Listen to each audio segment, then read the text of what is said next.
All right, Mr. Town Manager. Thank you, sir. Pleased to share that we were formally awarded a $25,000 earmark from the legislature in the fiscal 24 budget for public safety electrical vehicle infrastructure. This was originally a $50,000 grant that was slashed in half as a part of the 9 C cuts that Senator Kennedy and Rep. Gary mentioned earlier. We do, fortunately, have a little bit of flexibility in how this money is spent. So I'll be sitting down with Chief Howe and Chief Russell to figure out what makes the most sense. Both have vehicle orders that were approved in fiscal 25. So it may be that we put that 25 toward either a fully electric or a hybrid electric vehicle in either department, whichever one makes sense. Alternatively, it could just be used to install a new electric vehicle charger. It doesn't make sense at the fire department. We're tearing up the police department and redoing that parking lot. So if the vehicle doesn't exist, it might not make the most sense, but we'll work with them to figure out the best way to spend that money. I'd like to welcome Siobhan Lafreniere to the town of Tyngsborough. She joins us as a regional public health specialist through the NEPHA, which is the regional health grant that Tyngsborough is the lead community on.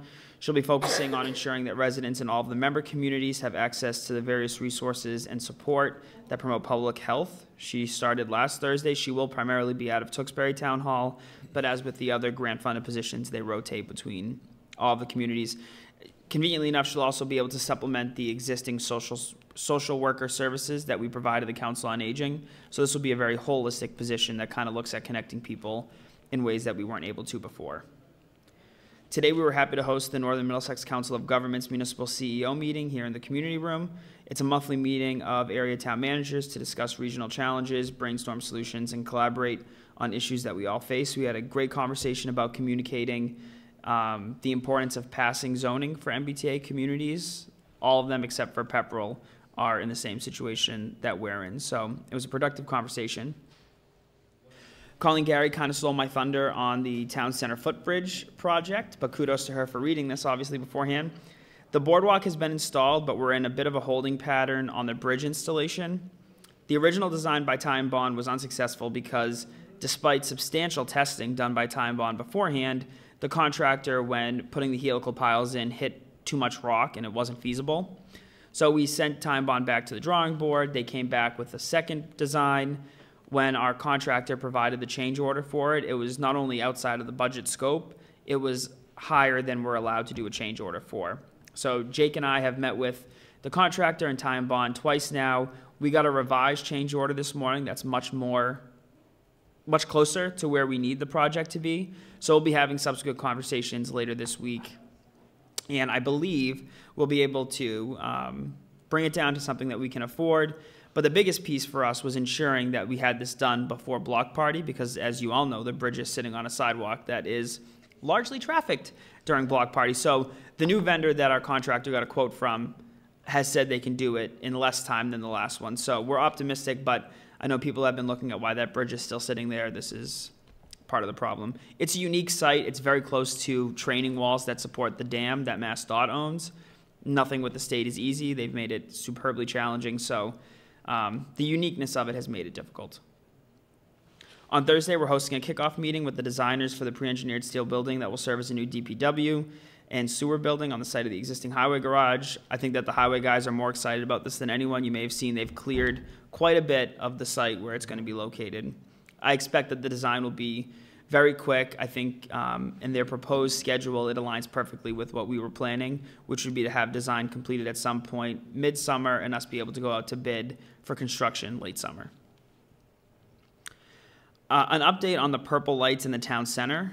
We are optimistic that it's coming to a resolution soon. I feel like tonight's meeting I'm just slamming on MassDOT, but Go right ahead. Middlesex Road is a state road. It falls under state jurisdiction. They have responsibility for paving, for road maintenance, for plowing, for sanding, and maintaining the traffic lights.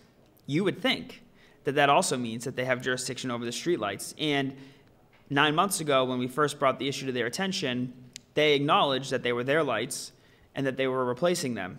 Subsequently, over the summer, they replaced the lights at the park and ride and stopped short of replacing the lights in the town center. We've gone back and forth, and kudos to Senator Kennedy's office. He's helped connect us to people at MassDOT that were helpful Turns out MassDOT denies that they have any ownership of the lights. And so nobody was addressing it. The good news is it's a very cheap fix. It's less than a couple $100s to replace the issue that's making it purple. So I've asked our light vendor, Ardent Engineering, to go ahead and make the replacements, and we'll just continue behind the scenes to fight MassDOT and hopefully get reimbursed from it. The frequency of complaints to our office has increased dramatically, so it wasn't worth continuing to fight this fight behind the scenes. The planning board opened their public hearing on Thursday for the proposed zoning amendments for town meeting. The hearings will continue on April 18th, and residents are reminded that the proposed language is available at tyngsboroughma.gov under the planning board page. Our first budget office hours will take place this Wednesday at 6 p.m. here at Town Hall. These informal meetings will feature a high-level presentation of the budget and a question and answer session so that residents can learn more about the budget in a less formal environment. We have 2 additional ones scheduled, one a week from Wednesday, April 17th at 6 p.m., and then again on April 23rd at 5 p.m. We'll also be releasing the line item budget at some point this week, hopefully before Wednesday. We are in a bit of a holding pattern, to keep using that word, as we work to settle union contracts, but I expect to seek approval on one of the final ones this evening in executive session.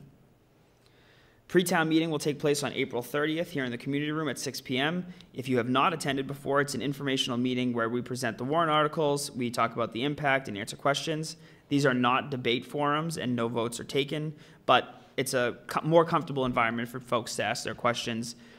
Aside from MBTA communities, we'll go through the warrant later. There's not much super exciting on the warrant to most people. To me, it's all very exciting. On that note, annual town meeting is on Tuesday, May 7th, 2024 at 7 p.m. at the elementary school. I'm excited to announce that the Council on Aging is offering free rides to the May town meeting for seniors and other residents with mobility issues or who are unable to drive for other reasons. No questions asked. Interested residents should contact the Council on Aging to get their name on the list. Because we have to plan to have a driver available, we're asking people to register before May 1st.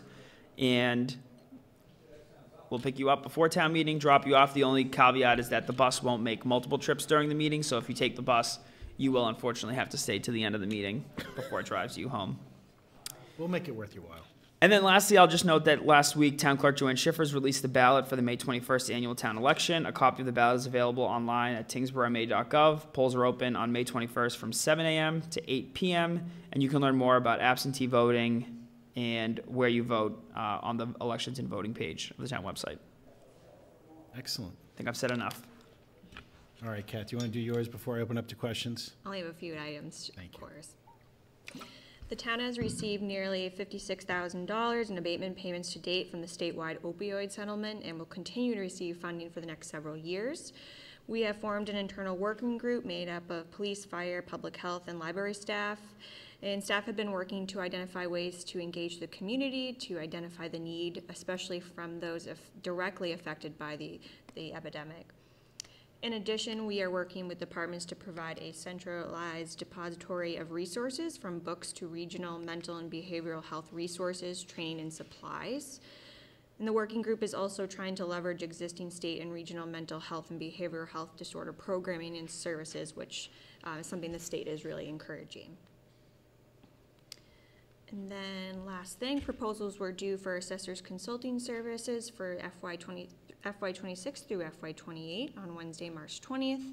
We received one proposal. The town awarded the contract to Catalyst, formerly known as Patriot Properties, which is currently contracted for assessing service. We've contracted with assessing services till FY25. Thank you. I will open it up to the board for questions. Mr. Schneider? None. No questions.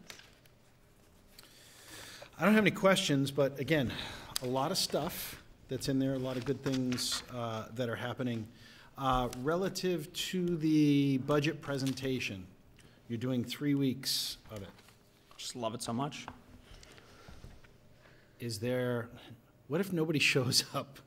Are you playing it by ear on some of those? I am making myself available for those 3. All of them occurred during normal working hours. Yep. So I will be here, ready to present. And as always, if folks have questions and can't make those sessions, they can call our office and set up an appointment to come in. Colin, are those meetings, are each of them standalone meetings, or is it the same material going to be covered each week, or are they different issues each week? Excellent point. They are the same content. Good. All right, 3 so weeks. if somebody Thank you for misses clarifying week one, that. they don't have to worry about catching up in week 2. Won't be a sequel. Perfect. Excellent. Well, thank you, and of course, can they see this on a podcast, this update on a podcast? They can listen to this on a podcast. They can watch it on YouTube. They can catch it in the Neighbor to Neighbor. It's a condensed version of Neighbor to Neighbor. They'll see it first thing tomorrow morning on Twitter, Facebook, LinkedIn, and the town website. And you can sign up for alerts. So whenever we post a new town manager's report, it'll go directly to your inbox. Excellent. Wow. Excellent. I know. Fantastic. All right. He's everywhere. Yep. He's An influencer. he's an influencer.